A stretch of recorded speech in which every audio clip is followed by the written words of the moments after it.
Hi friends, welcome back. So today we're going to talk about Amaryllis. If you haven't seen our previous video on how we planted these two, I will link the video in the description below and you can go check that out. I planted these with my mom. They turned out so beautiful and they were so easy to grow. So now that they've been growing, and as you can see, this one has some spent blooms on it. It had 4 blooms, but the other 2 had flowered and bloomed already, and these 2 were still blooming. So I went ahead and snipped them off right here, if you can see, right after that bud. So I snipped the other 2, and then these 2 continued to flower, and now they are spent.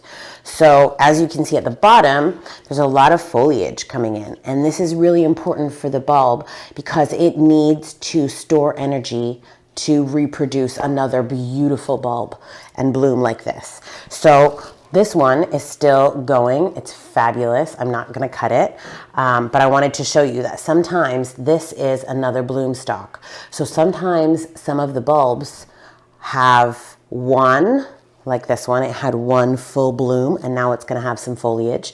And this one has 2 bloom stalks, which is really cool. And it's very tiny. I don't know if you can see that. I'll try and bring that closer. But if you can see right there, there's another foliage coming in, which is going to be great so that once we snip off this original bloom stalk, you're going to get the second bloom with probably 2 more flowers just like this.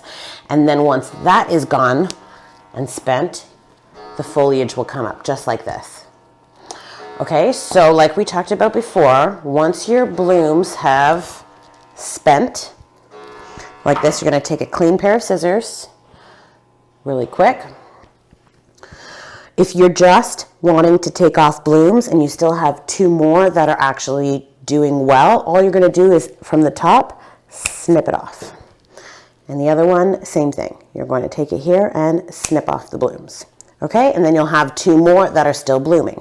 But in this case, because my stalk has already gone and bloomed, I want the foliage to produce the most amount of energy to preserve the bulb for the next season. So I'm going to go ahead and snip right here at the bottom this spent stalk. It's still really good. It's very strong still. It's not like weeping, and I planted it very densely in the pots that were provided, and they did fabulously. So I'm just going to go ahead down at the bottom, if you see really. So this is probably better. You can see. Okay. I've lifted it up a little bit.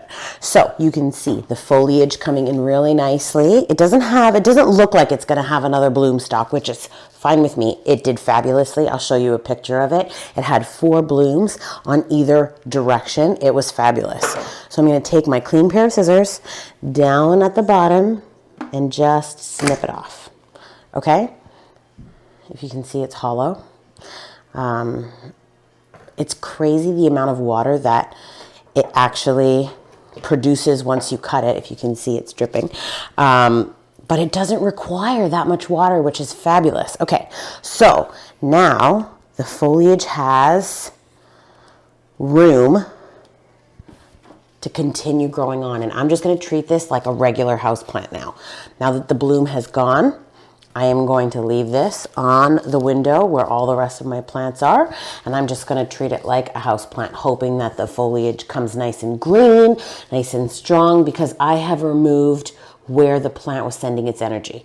The plant sends its energy to all of the blooms, and then right at the top here, once the blooms start to fade, the plant says, let's produce seed, because that's every plant's main production is seed, because they want to continue their species, their growth.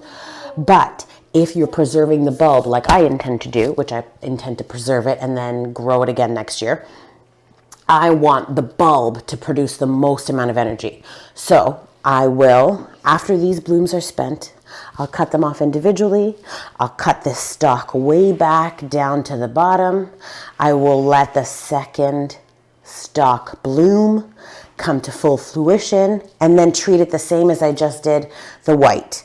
Cut the stalk off low, let the foliage continue, and treat it just like a houseplant. Okay?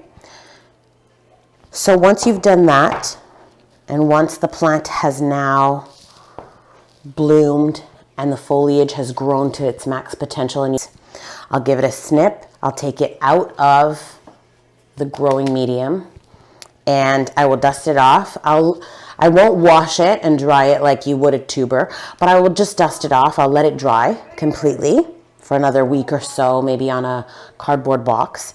And then once that is completed, its full week of drying, I'll put it in a paper bag and store it in a dark spot for probably 4 to 5 weeks, which usually means that if I do that at around May, in June or July, I'll put it through dormancy, which is putting it in the paper bag and leaving it down in the cold cellar, which is the dormant phase that it goes through.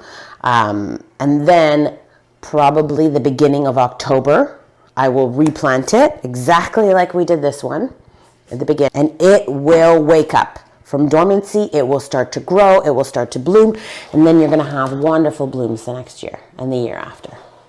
But it's really important that you remember to keep this foliage on, to not snip it away right now when you're cutting back your blooms, because you want the production of this, of the chlorophyll, of the energy to go from the foliage down into the bulb at the bottom. Okay, so I hope that was helpful. I hope you guys have the courage to cut off some blooms. I know it's very tough to do that, especially when you've waited so long for them to bloom and they look fabulous. But you know what? It's not worth it. It's not worth it to have these fading blooms on the stalk when you have another bloom coming in. Okay, so Amaryllis, this is called, the red one is called the Red Lion. It's really beautiful. And the white, I will put up a picture, is called Moscow. Another one of my favorites. It's a four bloom single stalk. This is a double bloom single stalk. And it has 2 blooms. So this one is going to be opening really, really soon. It's going to be nice. Anyways, thank you so much for spending the day with me and checking out my videos, and I hope that this was helpful and informative. And if you have any other questions, or if there's any tips or tricks that you have that you've had wonderful experience growing Amaryllis, share them in the comments below. I would love to learn from you, and see you in the next one. Okay, bye.